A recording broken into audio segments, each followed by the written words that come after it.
Hello guys, je mwumva nitwa Kiss Love. Aha ni kuri New Life Studio Bugenyuzi. Uyu munsi ngomba ndabereke ukuntu ushobora kwikorera indirimbo yawe wifashishije AI. Aha tuzakoresha AI zibiri. Turakoresha AI yitwa ChatGPT, twongere dukoreshe na AI yitwa Flow Music. Ikintu ca mbere dukora, turaja kuri ChatGPT yacu tuyisabe idufashe gukora prompt. Prompt ni ukuvuga yuko ChatGPT tuyitegeka ivyo iza kudukorera, iza kuduha lyrics y'indirimbo. Hama imaze kuduha lyrics, iyo lyrics tukaca tuyijana muri Flow Music, hama tukaca dukora indirimbo twifuza. ChatGPT ndayibwira ngo hello, uyu munsi nshaka ko dukora indirimbo y'urukundo. Indirimbo y'urukundo. Ndayibwira ngo nkorera prompt naha Flow Music AI ikamfasha gukora iyo ndirimbo. Aha turayibwira umudiho twifuza. Reka ndayibwire ko dushaka umudiho wa Afrobeat, ariko higanjemwo acoustic guitar.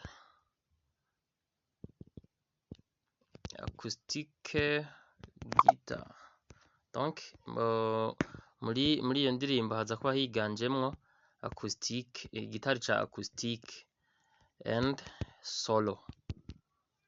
Sawa, ca ndayirungikira, hama mu kanya gatoyi icimpa prompt nza kujana muri Flow Music.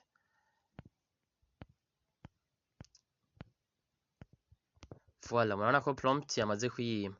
Imaze kumpa prompt, ca mfata ya prompt nkayikopya.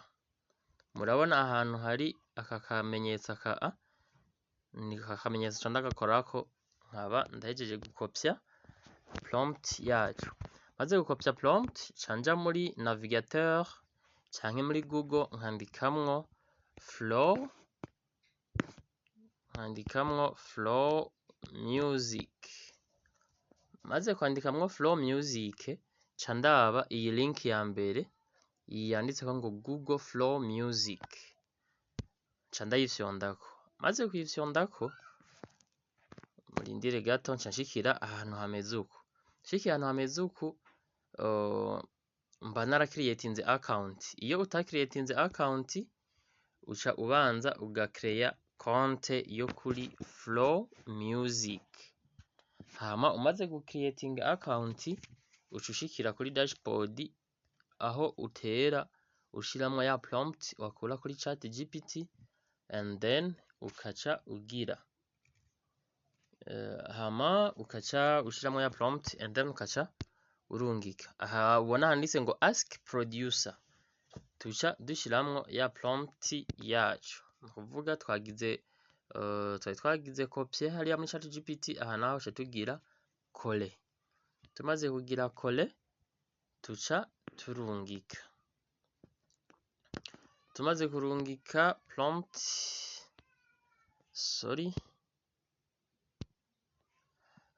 network iriko iraganda, reka nagitwarize.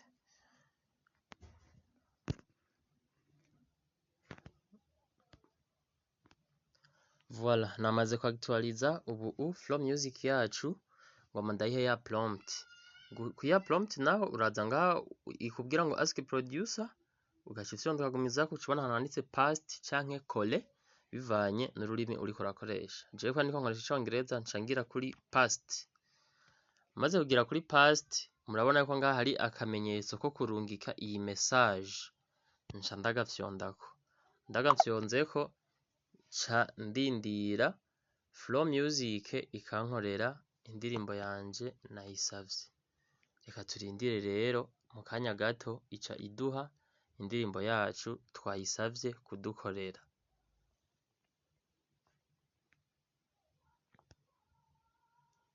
Aha iriko irabikora.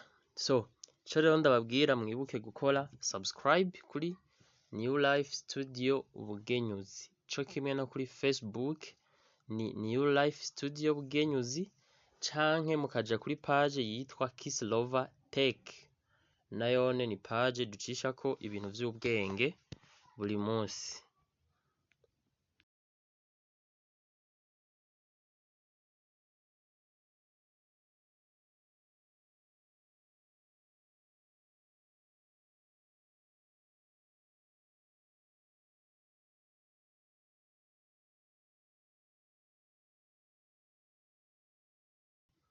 Aha rero turategereza ya Flow Music yacu ikadukorera indirimbo. Murabona ngaha yuko hariho akantu kavuga ngo thinking.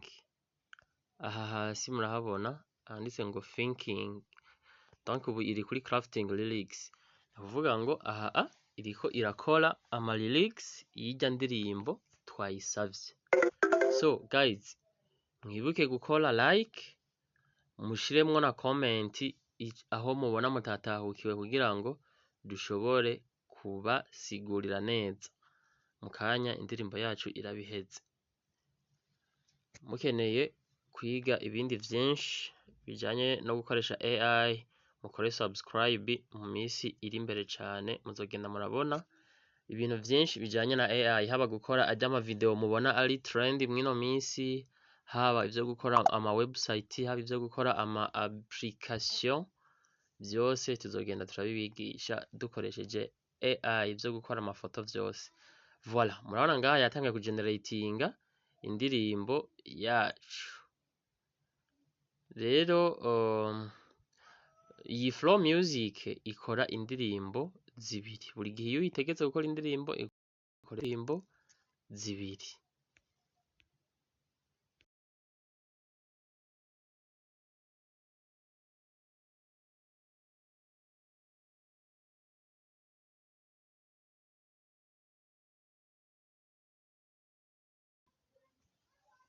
So guys, ubu rero indirimbo zacu murabona zamaze kuba genere. Ngomba mplayinge indirimbo imwe mwumve.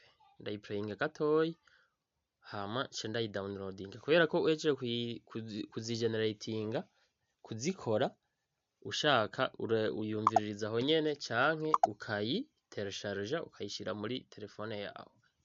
Reka ndayiplayinge gatoyi mwumve.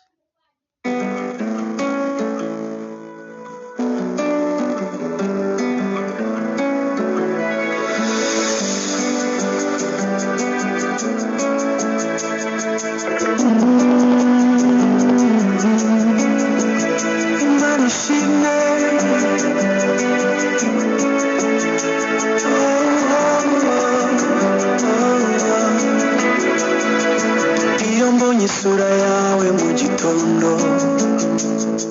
umutima wanjye. So guys, aha rero naseye ko video iba ndende, ariko mwumvise indirimbo ya mbere melody yayo ko ntimeze. Reka mplayinge indirimbo ya kabiri nayo mwumve uko imeze. Mwumve ni kuvuga indirimbo ya kabiri iza ifise melody iri different n'indirimbo ya mbere.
bivanye n'ukuntu nayidekrize, donc bivanye na prompt nayihaye, kubera nayihaye prompt iri plus détaillé, ica impa presque meme melody.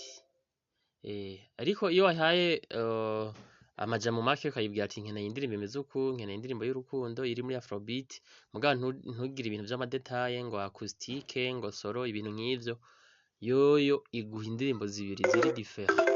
So guys, ciao ciao, mwakoze gukurikirana iyi video, mukomeze kudufollowing kuri YouTube ni New Life Studio Bwenyuzi, co kimwe no kuri Facebook, ndetse na page yitwa Kiss Lover Tech.